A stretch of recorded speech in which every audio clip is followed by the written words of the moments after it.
Hello everyone, আমি মৌপর্ণা। আমার mini ব্লগে তোমাদের সবাইকে স্বাগত। এই যে দেখতে পাচ্ছ, একটু রেডি হয়ে গেছি, কিন্তু ঠান্ডার জন্য চাদরটা খুলতে পারছি না।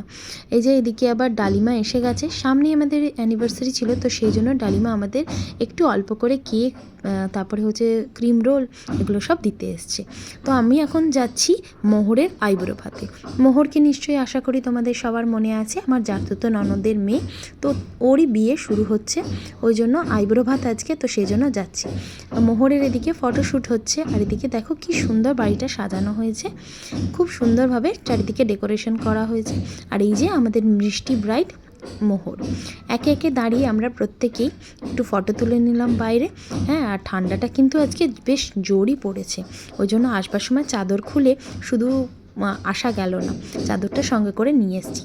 ওই জন্য চাদরে তো তোমাদের শ্বাসটা দেখাতে পারিনি, ওই জন্য এখানে এসে একটু শ্বাসটা দেখিয়ে দিলাম।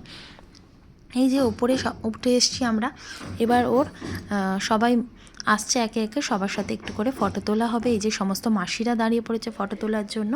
এখন তো ফটোগ্রাফিটা বিয়ের একটা মেজর পার্ট। আর এই যে দিদি আর বৌদিরা বসে পড়েছে শ্রী গড়ার জন্য।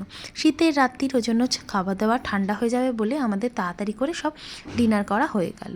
এদিকে মোহরেরও এদিকে এসে দেখি সমস্ত আইবুড়ো ভাতের থালা সাজানো হয়ে গেছে, যদিও বা ও এত কিছু খাবে না, অল্প অল্পই খাবে, তো সেই জন্যই ওর একটু সাজিয়ে সবাই রেডি করে তারপরে এবার ওর আইবুড়ো ভাত দেওয়া হবে।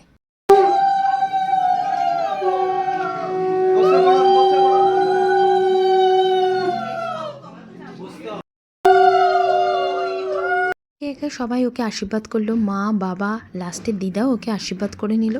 তাড়াতাড়ি খাওয়া দাওয়া সেরে আবার শুয়ে পড়তে হবে, কারণ কাল সকাল থেকে আবার একটা নতুন জীবনের সূচনা হবে। তো আজকের ব্লগটা এই পর্যন্তই রইল।